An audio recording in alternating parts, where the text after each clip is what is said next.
Your boss got richer, Wall Street got richer, but your paycheck is standing still. Welcome to inflation's dirty secret.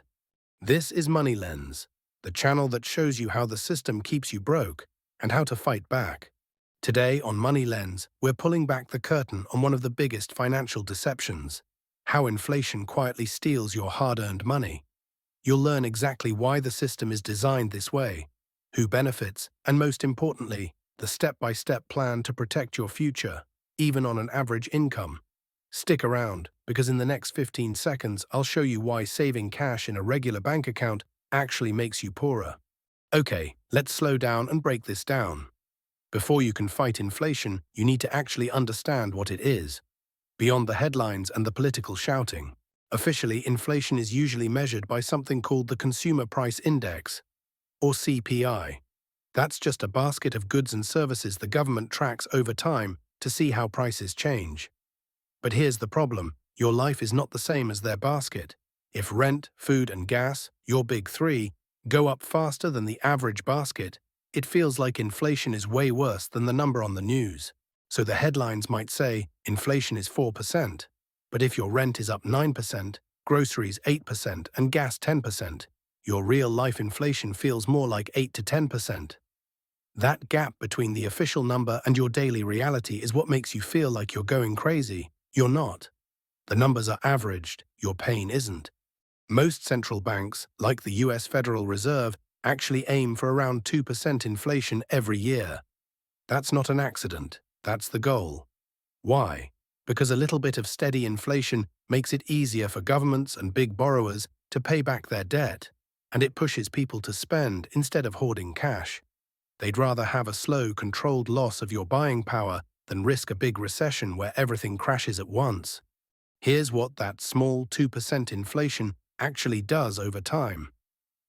If you had $100 in the year 2000 and just left it in cash, the buying power of that money today is only around $60 to $65 after inflation.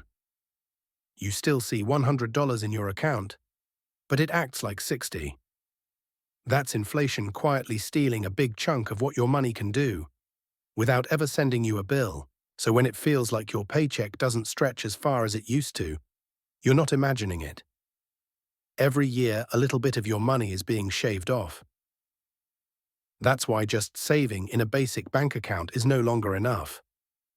In the next part, we're going to look at who actually wins from this setup, and why they keep it going. If your money is quietly losing power every year, that value isn't just disappearing into space. If someone's losing, someone else is gaining. With inflation, the people who tend to win are big borrowers and owners of real assets, not the average person keeping cash in a basic savings account. Imagine you borrowed a lot of money years ago, like a government, a big company, or even a homeowner with a fixed-rate mortgage.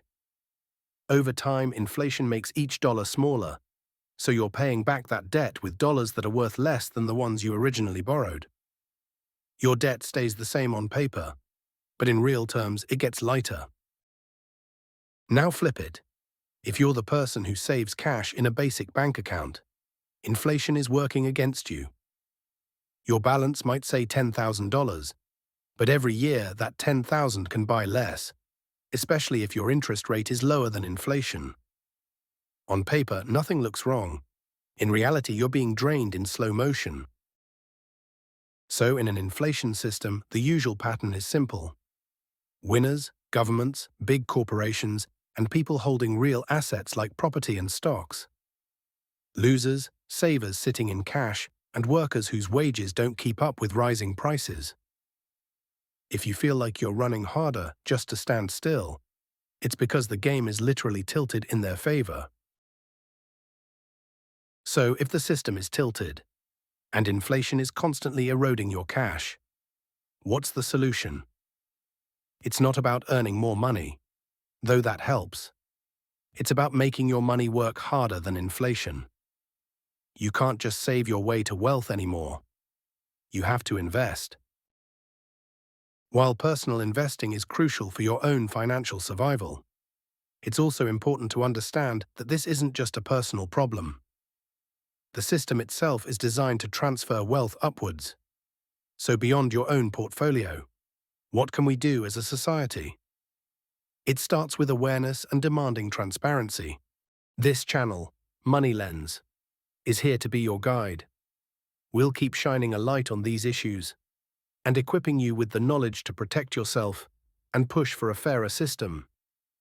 If you found this video valuable, hit that like button, subscribe for more insights, and join the conversation in the comments below. Let's unrig the system together. If you want to go deeper, the next episode in this series breaks down how debt and interest trap people in the same system we just talked about. We'll look at how credit cards, student loans, and mortgages are structured, and how to use them without letting them use you. Click on the next video on your screen, and I'll see you there.